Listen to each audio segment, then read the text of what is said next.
Kabut tipis masih menyelimuti Bukit Vandering pagi itu. Jalanan tanah merah yang membelah hutan menuju Bengkayang terlihat sepi seperti biasa. Hanya sesekali terdengar kicauan burung dan gemerisik daun yang ditiup angin pegunungan. Di sebelah kanan jalan setapak, tepat di perbatasan antara Serukam dan Sungai Betung, semak belukar tumbuh lebat menutupi jurang yang curam. Seorang petani karet berusia 45 tahun dari desa Serukam sedang berjalan kaki menuju kebunnya ketika mencium bau yang tidak biasa. Awalnya ia mengira ada binatang mati, mungkin babi hutan atau rusa yang terjatuh ke jurang. Namun instingnya mengatakan ada yang tidak beres. Baunya berbeda, gumam si petani sambil mengikuti arah bau tersebut, menerobos semak belukar dengan parangnya. Apa yang ia temukan kemudian membuat tubuhnya gemetar. Di antara semak-semak, setengah tersembunyi di balik batang pohon tumbang, tergeletak sosok seorang lelaki. Tubuhnya kaku, dengan kedua tangan terikat ke belakang. Yang paling mencolok adalah tato-tato yang memenuhi hampir seluruh tubuhnya, motif naga, tengkorak, dan berbagai simbol yang tidak ia kenali. Astaga, petani itu berlari secepat yang ia bisa menuju kampung untuk melaporkan penemuannya. Berita tentang penemuan mayat misterius segera menyebar seperti api di musim kemarau. Dalam hitungan jam, seluruh kecamatan Samalantan gempar.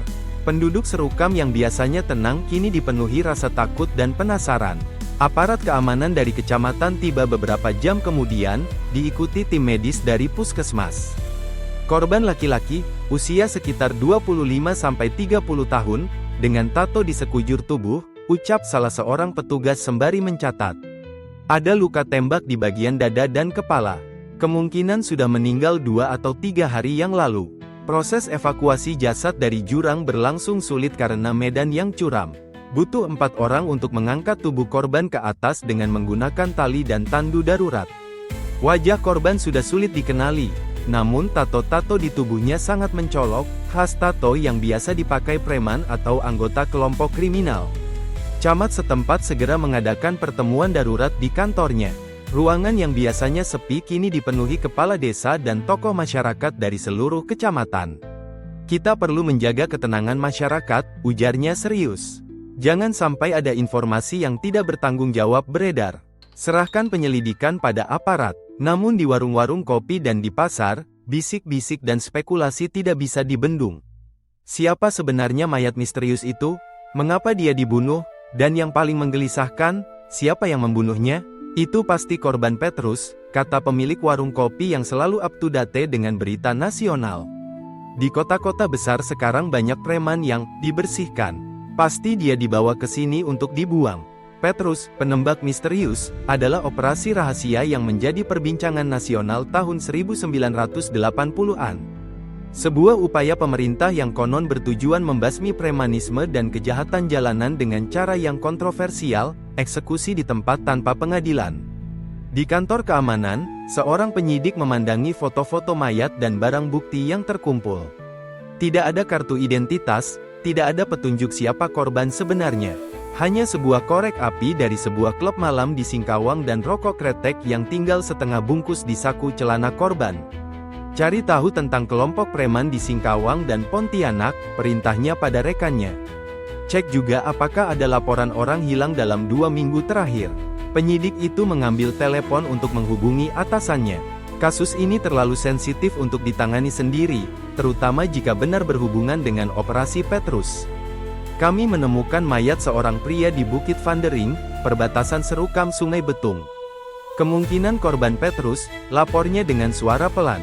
Ada jeda yang cukup lama sebelum atasannya menjawab. Tutup kasusnya, laporkan sebagai tidak dikenal. Jangan ada autopsi resmi. 2 hari kemudian, mayat tersebut dimakamkan di pemakaman umum Serukam dengan upacara seadanya. Tidak ada yang menghadiri pemakaman selain petugas kuburan dan 2 orang aparat. Hanya sebuah papan kayu bertuliskan, NN 1987, yang menjadi penanda makamnya. Sementara itu, penduduk Serukam masih dirundung ketakutan. Seminggu setelah penemuan mayat, bisnis di pasar menurun drastis. Banyak yang enggan keluar rumah setelah maghrib. Orang tua melarang anak-anak mereka bermain jauh-jauh, terutama di arah Bukit Vandering. Katanya ada yang melihat bayangan lelaki bertato di dekat bukit malam-malam, cerita seorang penjual sayur di pasar. Cerita hantu dan tahayul mulai bermunculan, menambah ketegangan yang sudah ada. Seorang mantan tentara yang kini menjadi penjaga keamanan desa memiliki teori sendiri. Suatu malam, di rumahnya yang kecil di pinggir desa, ia berbisik kepada beberapa tetangga dekatnya. Menurut informasi yang saya dapat, orang itu anggota geng preman terkenal dari Pontianak, ucapnya sambil menyeruput kopi. Dia terlibat pemerasan besar-besaran terhadap pedagang di pasar dan sopir angkutan. Tapi kemudian dia membuat kesalahan, berurusan dengan orang yang benar-benar berkuasa. "Siapa?" tanya salah seorang tetangganya. Yang jelas bukan orang sembarangan, mantan tentara itu menggeleng. Operasi Petrus tidak sembarangan menembak orang. Ada targetnya. Tapi kenapa dibuang di sini? Diseru Kam, tempat terpencil seperti ini, justru karena terpencil, jawabnya. Siapa yang akan mencari? Siapa yang akan bertanya-tanya? Mereka pikir tubuhnya tidak akan ditemukan, atau kalaupun ditemukan, tidak akan jadi masalah besar. 3 bulan setelah penemuan mayat, kehidupan di Serukam perlahan kembali normal. Namun kejadian tersebut meninggalkan jejak dalam ingatan kolektif masyarakat. Bukit Vandering yang dulu dianggap tempat biasa kini menjadi lokasi yang dihindari, terutama saat malam. Di kantornya yang sederhana, sang camat menerima surat resmi yang menegaskan bahwa kasus tersebut ditutup karena kurangnya bukti dan saksi. Tidak ada identitas korban yang berhasil diungkap. Tidak ada pelaku yang ditangkap. Ia menghela napas panjang sambil memasukkan surat tersebut ke dalam map rahasia. Di jendela kantornya, langit Serukam tampak cerah, kontras dengan misteri gelap yang kini terkubur dalam-dalam, seperti jasad lelaki bertato itu, tanpa nama, tanpa identitas, hanya menjadi bagian dari bisikan dan cerita yang akan diwariskan dari generasi ke generasi di tanah Serukam.